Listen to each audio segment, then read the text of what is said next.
I'm going to call upon an author whom I'm very fond of. She and I share a parent, publisher. We're both from the same publishing house as far as the making of heroes and the history of the tales from the history of mathematics are concerned. She asked me to be her moderator, and I jumped at it and bought the book. You know, the lady writes exquisitely. I love her language. Eloquent, expressive, crisp. But I'm first going to introduce her before I begin praising her more than I'm praising her now. She is a chartered accountant by profession. Now, who would have thought? She's written about mathematics. She's a CA by profession, and she loves to narrate tales to both children and adults because she believes stories have the power to shape thought and change lives. She hopes her writing can inform, educate, impact, and entertain at the same time. Her debut novel, Birds of Prey. How many of you watch OTT?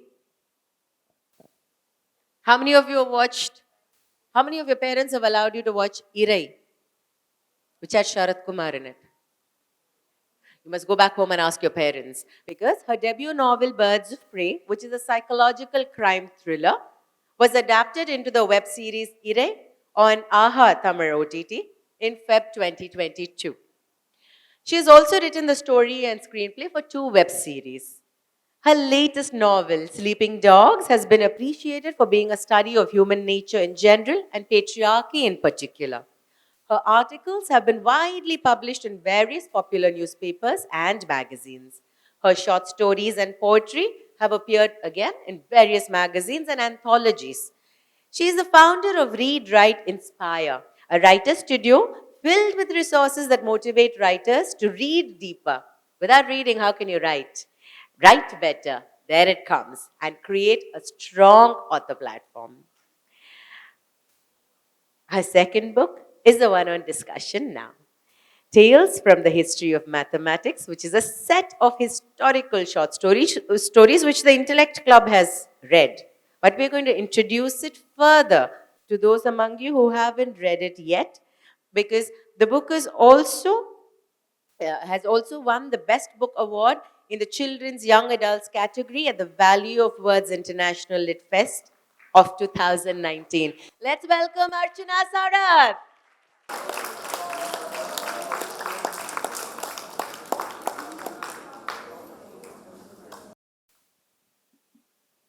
So we look like we're going to the same class. Each one has a copy of the same book. Hello, everybody. It's so good to be here. So, Chennai is my hometown, and I think, but for the last probably now it's nearly, I guess, nearly 20 years, I've been forced to be away from my hometown at various different places. I was in Bombay initially, and then now I'm in Singapore. But at least, it's this yearly ritual of at least one or two times that I have to visit my hometown. And this event became the best opportunity to book tickets in a hurry and come rushing here. So thank you so much for that value of words. Thanks to CIC and thanks to Shishya School for having me. So good to be here and so good to see so many enthusiastic minds. And wow, what questions, my God.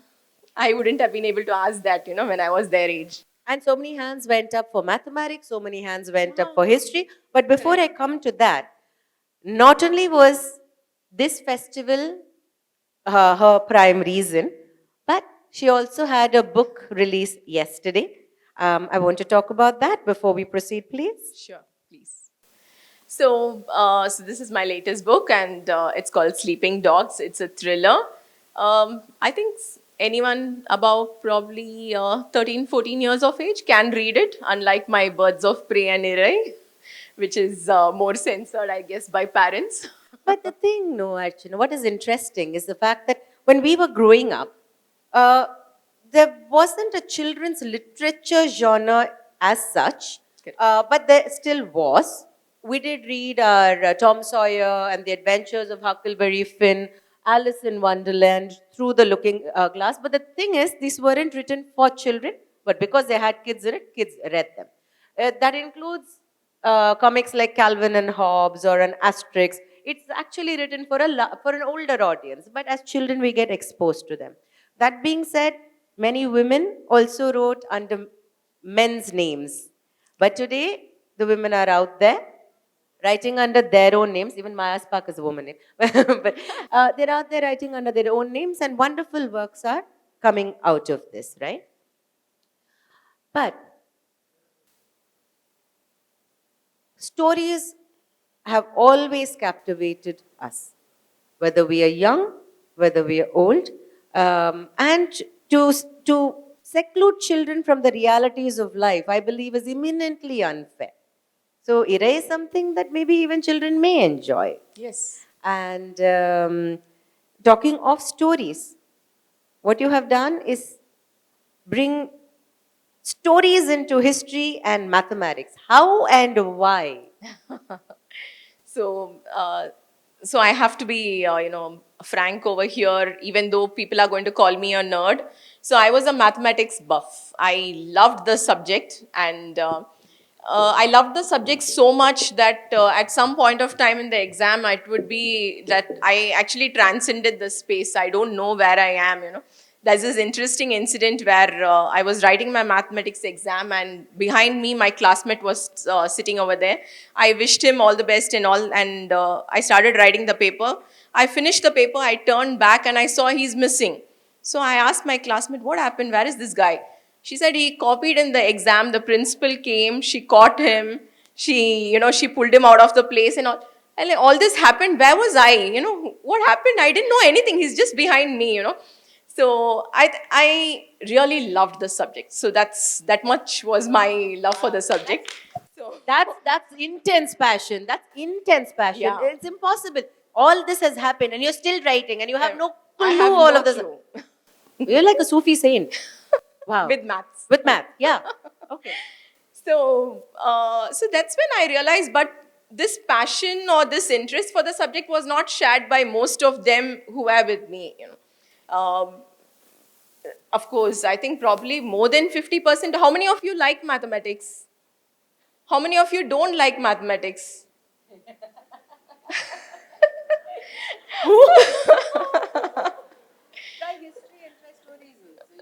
Yeah. So how many of you like history? Okay. So how many of you like stories in general? Now all the hands go up. And how many of you think that it would be best if we never had a subject uh, called mathematics? Are you kidding me? Really? Really? Okay. So it's going to be very interesting for you when I tell you that there has never been a time of life when there was no mathematics, right from when the caveman was there. So the caveman needed something to maintain a count of how many children he has, right? So What? They how had does he lots do of that? children. Cavemen had plenty of children. They needed to know one to Yeah, how many. exactly. He needed to know how many leaves he needs to pluck to make his dress. Otherwise, imagine. Actually, don't imagine. He needs to count. So it's just impossible to have anything, without mathematics. And at every stage of civilization, everything, right from those caveman days to where we are right now, nothing would have been possible without mathematics. Shishya school couldn't have been constructed without mathematics. And what's interesting is most of whatever we have mathematics here in our in the world today had a foundation somewhere in our country, in India. And I felt so proud when I researched and found out about it. It does deserve that. Yes. Uh, So adding to this, Shishya school's construction. Okay, so what is the basic thing you need to construct anything? Somebody said land. Okay, very What good. else? So on land, how do you construct a building? What do you need? Money. And Okay. with your money, what do you buy? Bricks. So I heard the word bricks. Bricks, sand, what Bricks. else? Smell. Cement. Bricks, Okay. sand, cement. Okay, very good. So bricks. Um, Okay. You can't buy. Oh, okay. You need workers. Okay. You can't buy them. That's Okay, so wrong. now let's come to bricks. Okay, so where were bricks first made? Do you know in which civilization first had bricks used for construction? I'm coming down. Harappan civilization. Very good. Ah, okay. Perfect. So good. And in Harappan civilization, the bricks had a particular ratio, and they had a particular way in which bricks were made, which is why some of the remains of Harappan civilization is still there. Now, what the ratios they used is still being used around the world. They've realized that is the best ratio to make a brick, that is the best way of creating bricks. So we've taught to the world Basically, what we've basic done is construction. we've set standards. Like you Exactly. said, the Harappan civilization, we are still able to see ruins of so many hundreds of years ago, only Exactly. because the construction was perfect. What happens otherwise? Nowadays, we're still using that ratio, but that sense of perfection maybe has gone away in commercialism.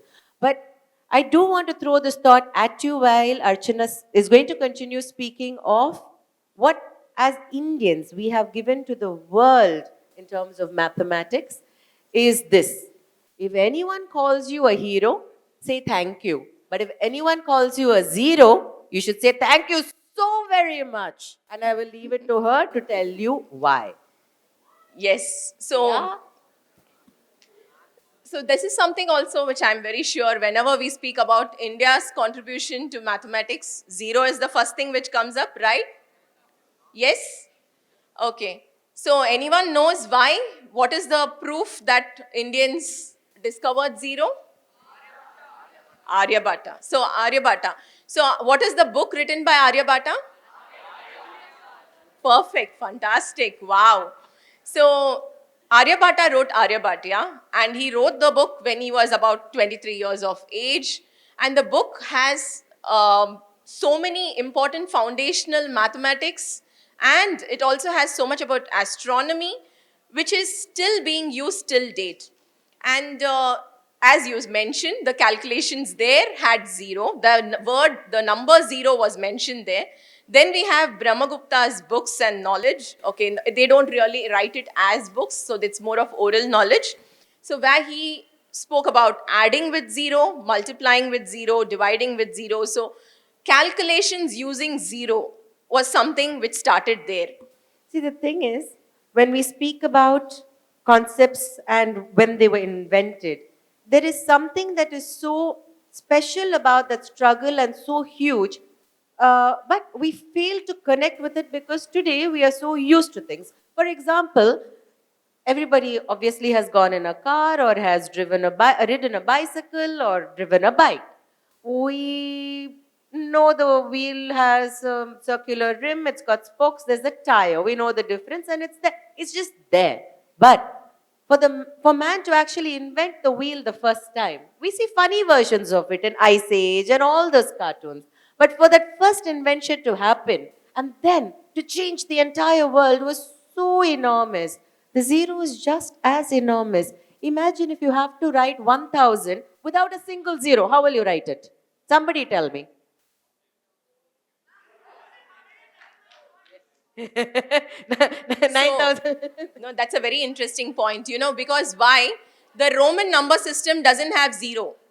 So every time you go from 10 to 100, they invent a new, there's a new symbol.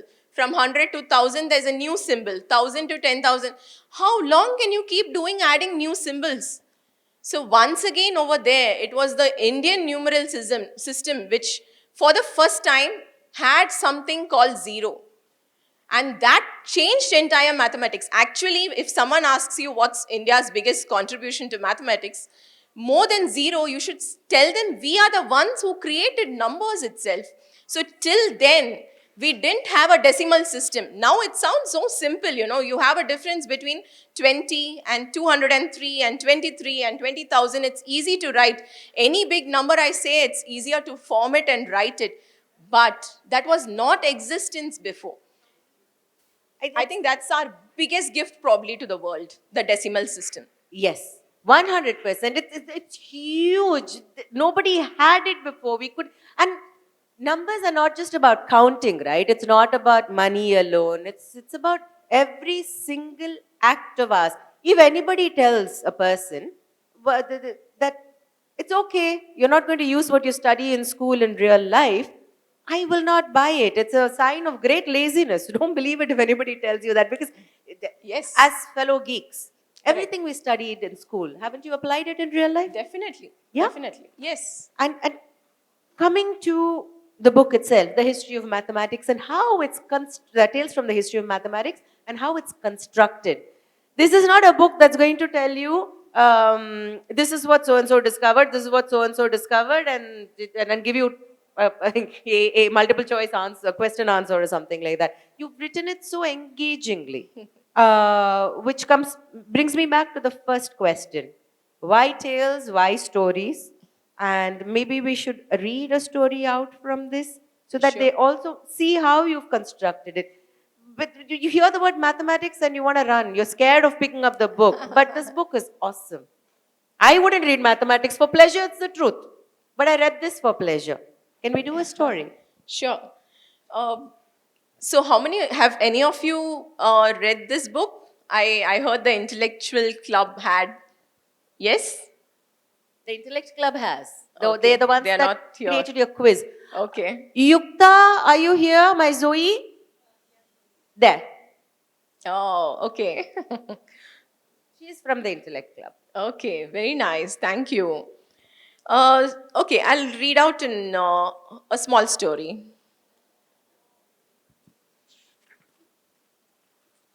Since you all seem to like Aryabhata, I'll read out a story about Aryabhata. Okay. Fridays had been declared as market day by the king.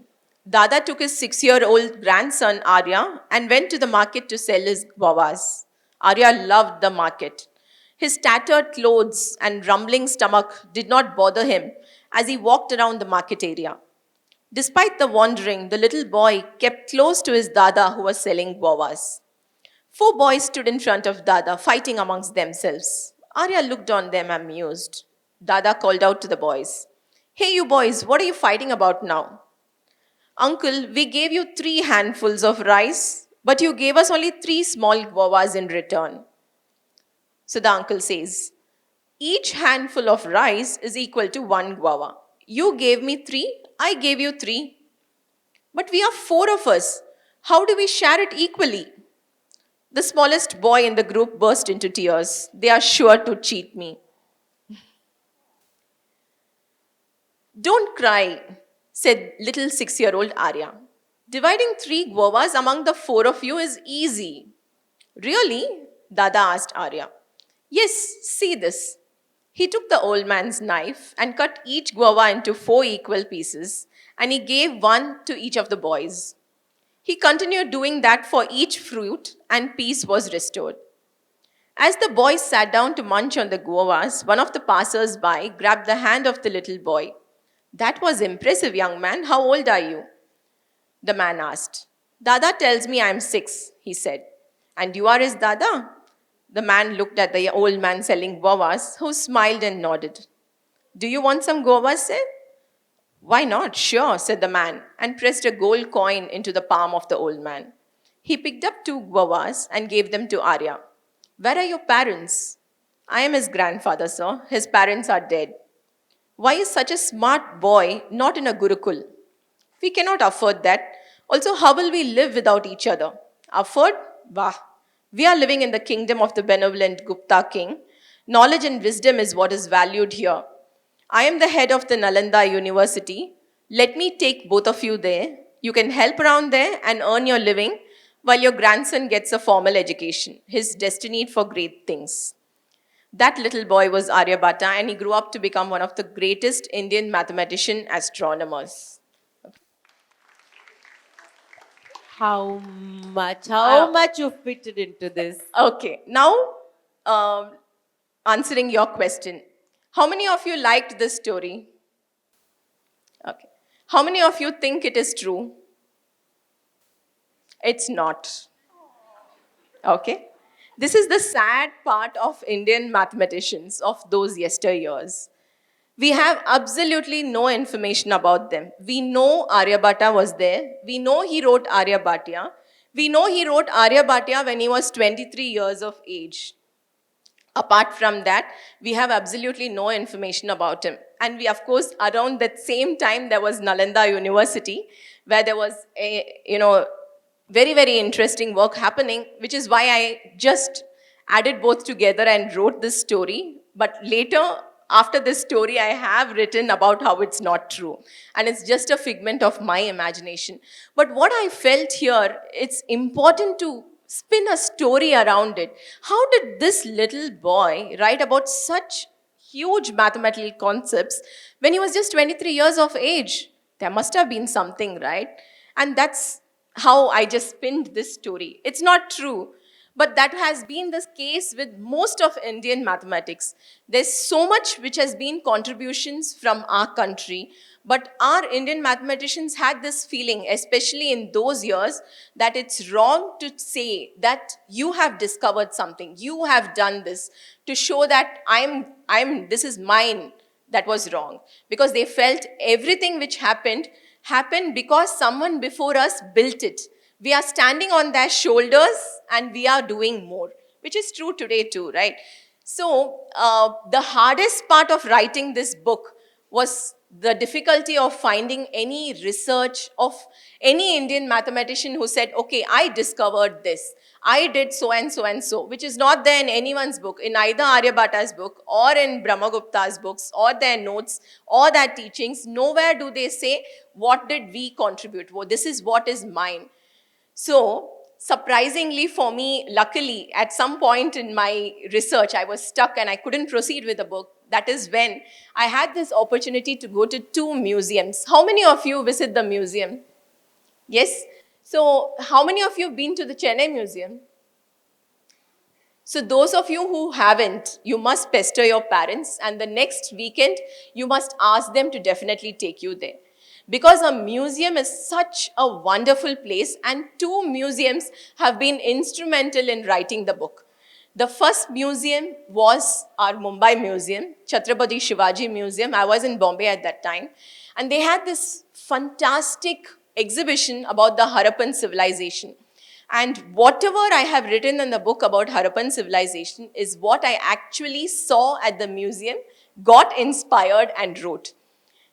Yeah. Second thing was this surprising visit which I had to I had a sudden visit to London, and I visited the London Museum. So if any country you go, you must visit their museums. That's another thing you must definitely plan into your itinerary. And at London Science Museum, I enter the museum, I have no idea what's happening, and suddenly there is this new exhibition they've put up for a short time exhibition, which is called Illuminating India. 5,000 years of India's contribution to science and technology in London, And I think that was the second most instrumental part which played in this book. And the last story in the book is about the Bakshali manuscript. And the Bakshali manuscript is a document which dates back to somewhere around 400 CE, 200 to 400 CE.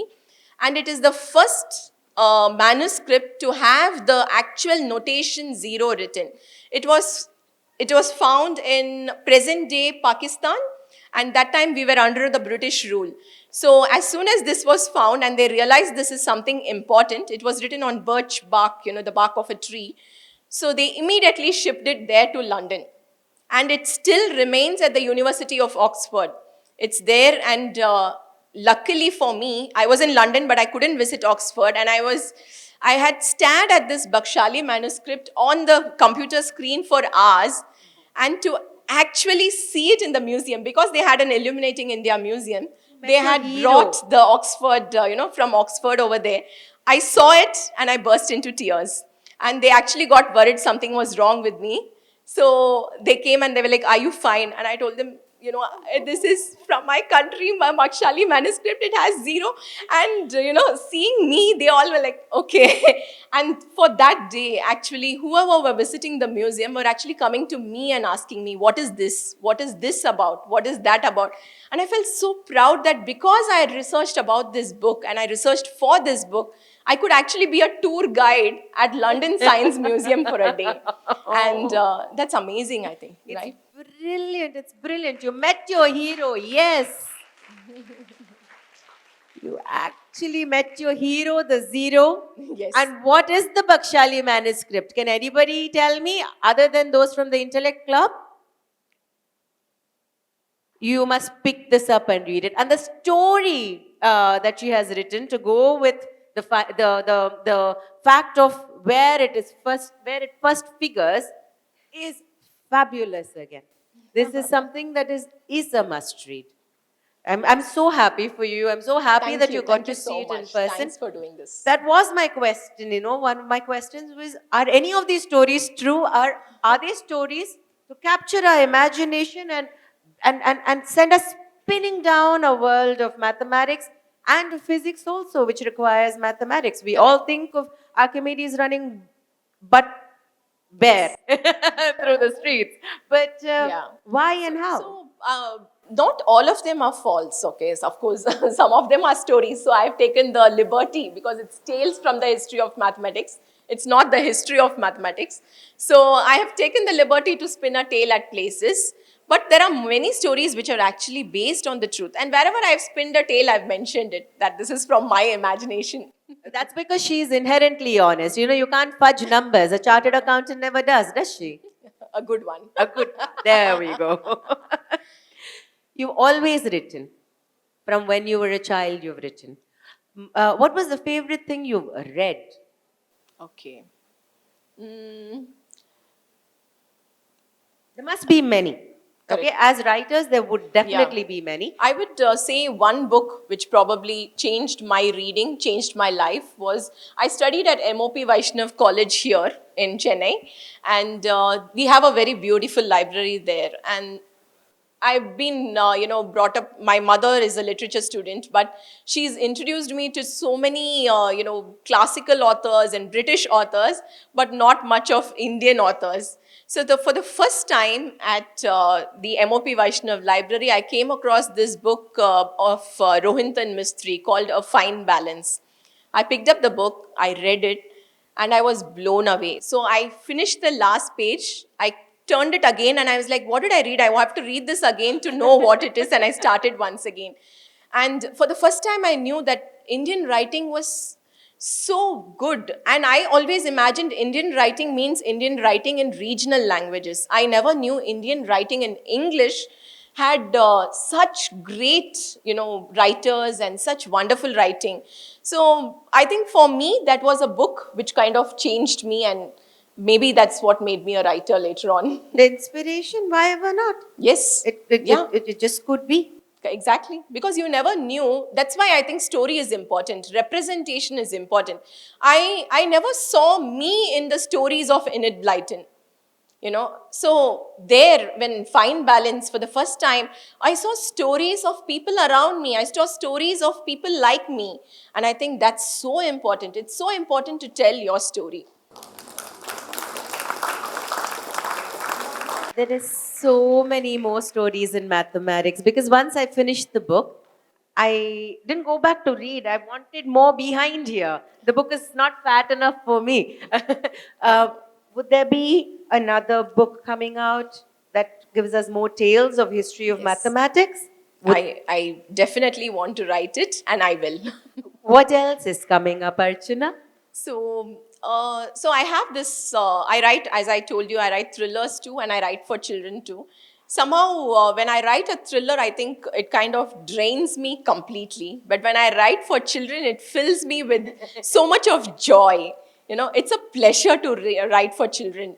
And so since my last one is a thriller, the next one is definitely a children's book. It's a collection of comical short stories which are loosely based on my two sons.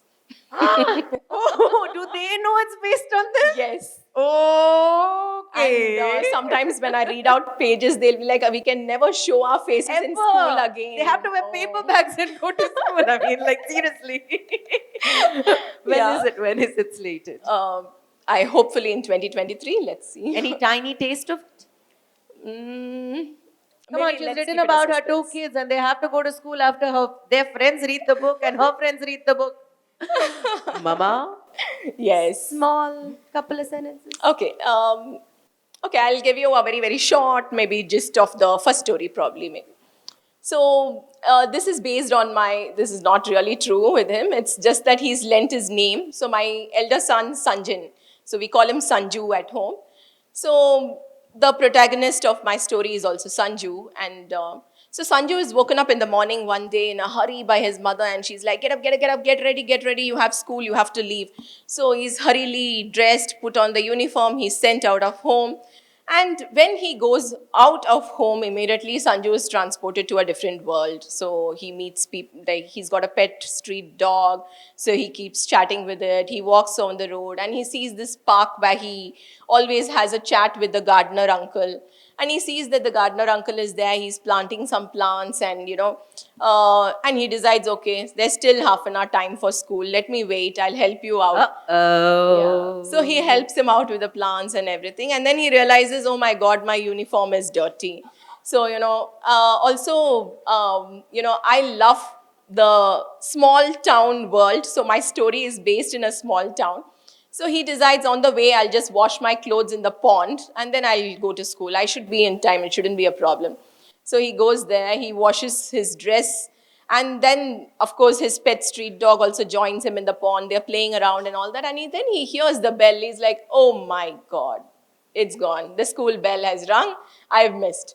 And so it's not the school bell, it's the bell clock kind of this thing. Have the bell has rung, gosh, I'm late, I can't reach school. So what he does is now there's no point. If I go now, I'm going to get scolded.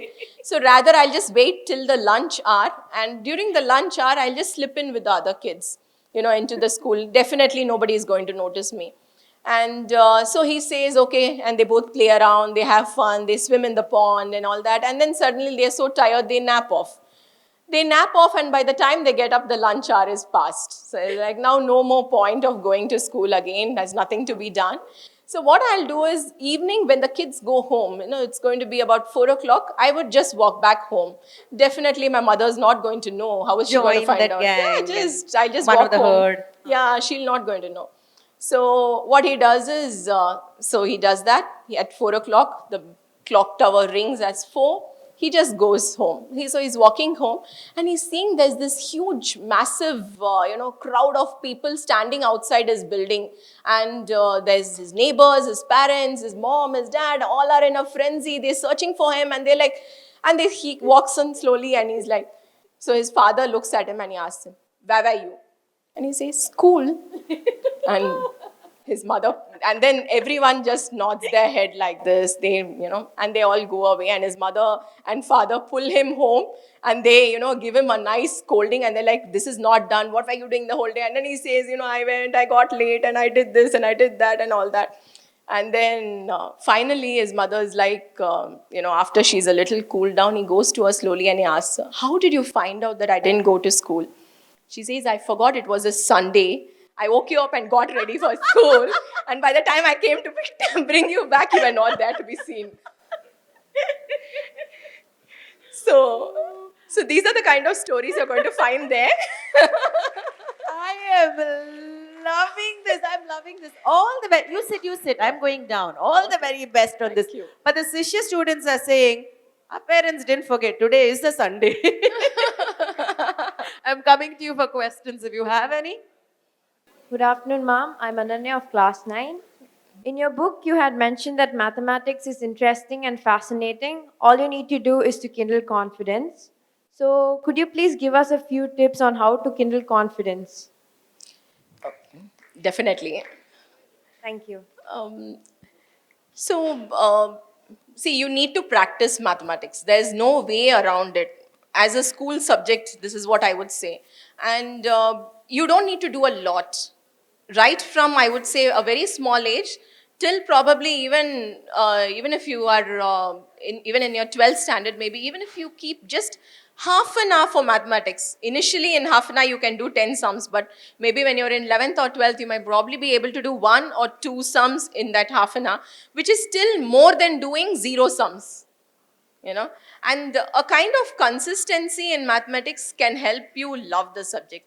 Second thing is, I think a very good mathematics teacher can make a huge difference, and it does not need to be someone who is employed by the school to teach you. It could be your friend, it could be a parent, it could be a neighbor.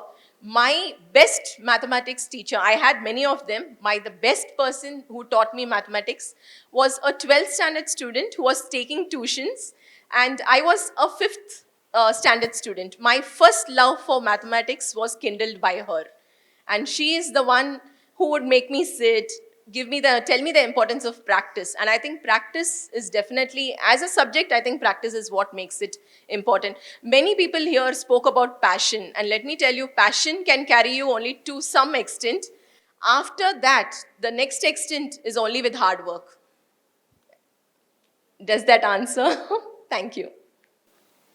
Yes, ma'am, I'm Durgashri from class 8. Hi. And my question is similar to hers. Can an average student who wishes to be a mathematician and pursue mathematics in her future, can she do that? And Definitely. hard work and practice is something which is compulsory for everything. And do you think apart from this, anything can help that student? There is no concept of average student, you know. Marks does not determine who you are. That's the first thing.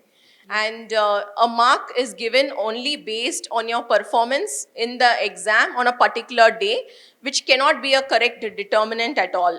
The truth be told, you know, that it cannot determine, which is why nowadays I think there's a lot of change happening. Your class tests are also considered when they give you a grade, which is right, because on a particular day you might be sick. On a particular day there might be some issue at home and you can't focus. So there could be so many things. So don't think of anyone as an average student. Maybe they've still not found what they are interested in. And even if you consider someone as a very poor student who who's not doing their their best, they have still not found what they are very interested in. And everyone has something which is an innate ability, which is something which they love. So average or poor student or a very good student, whoever it might be, if they have an interest in mathematics, they can definitely do very well in it. And somewhere I found that when we go to the history of things, you know, how did things come to be? I guess, the love for that subject increases. That's the reason why I felt with mathematics also. Writing about the stories, how it came to be, and that kind of kindles our interest to know more about a subject. Yes, Thank ma'am. you. Thank you so much.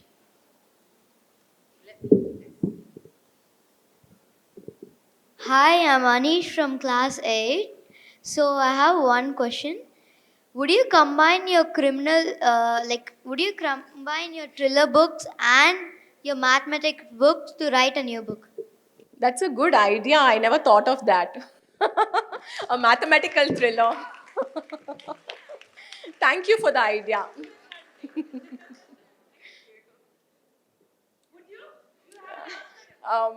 Let me think of it. But it's a good idea. It's a nice idea. Can try it.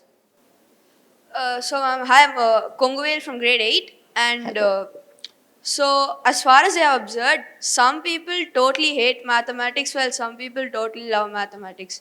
Why is there this gradient in liking math? What is your advice on people who don't like math? How do you make them like math? How do you make them feel more interested in math? Yes. So I'll tell you something interesting. So when I was doing my CA, my professor had mentioned that, you're always going to hear CA is a very, very tough field. It's a very tough exam and you cannot crack it and all. So he said, this is because there are two kind of people. So one who have done the CA and passed it, the others who have tried and failed it. Now those who have failed are going to say that it's a tough subject. right? Because they need to justify their failure. Those who have passed are going to say it's a tough subject because they want to say that I did something very difficult and I cleared it, right? So both the places you're hearing the same thing, that it's tough, which may not be true. So similarly, I think with mathematics also, the narratives which is woven around the subject is that it's tough, it's difficult, you need to use a lot of logic, It's a and bad it's image. not. Correct, right? So when you keep hearing that, you think it's a tough subject. It's not. It's a very, I would say, in fact, it's probably the only easiest subject you're studying. You know, everywhere else you need to remember so many things. With English, also you need to analyze so many things, remember the poems, the poets, let's say science or any other subject, whatever subject you name it, you have so much to remember. With mathematics, nothing. You just understand the concept with a pen, you can just coolly walk into the exam and do it and come out. You don't need anything else, right? Thank you, ma'am. Thank you. Thank you. We are going to run out of time in 2 minutes. Sure. So, Quickly. let's hear all three questions. Okay. So you can summarize your Quickly and answer. summarize Yeah. it, yeah. Crisp, gentlemen. Crisp, lady, please. Thank you. I'm Heather from class 8th again. And again. Hi. And my question's a bit of a gamble. I might get a very interesting and long answer or a very short one. Why 26 short stories? Is there a story behind that number, or was it just convenient to have 26 short stories? No reason at all. It just was 26. That's Okay. all. Hi, ma'am. My name is Raj from 11th. So my question is, like you had said, there's a narrative around math that is a very tough subject.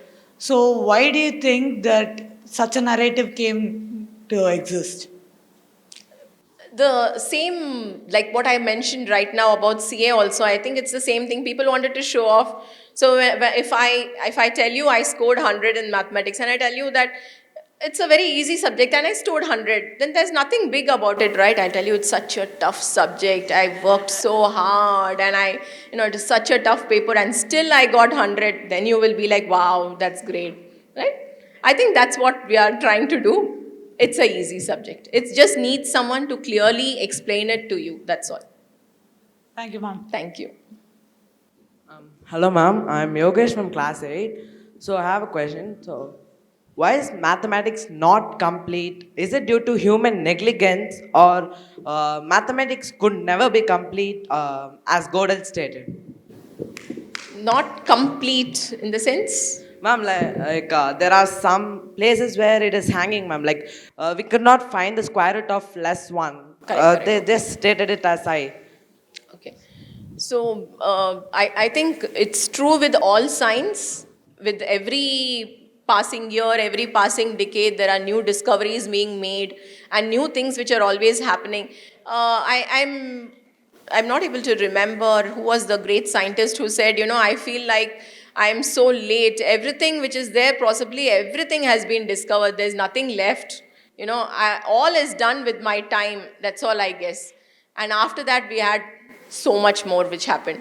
So it's a very evolving field, and people like you and others over here, so many young minds, you're going to discover it maybe. There are so much for you to discover, and it's not going to end with you also. Again, with another generation which comes up, there's going to be even more for them to discover. It's an evolving field, and it will always be. My dear, dear mathematician, storyteller, word spinner, screenplay writer, Archana Sarath, it's been such a pleasure to have you here. Looking forward to reading you and reading you and reading you endlessly. God bless. Thank you. Thank you so much for having me.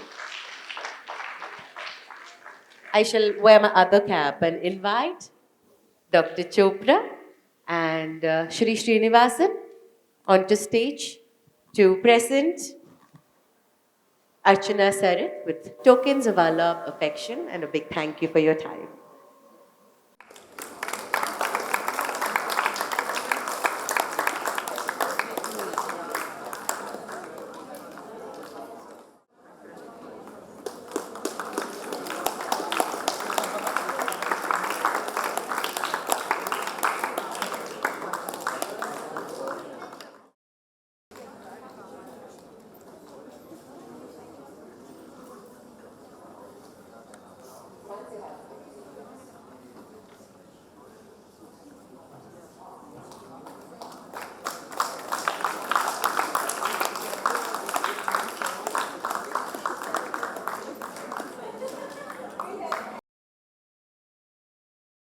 Thank you, ladies and gentlemen.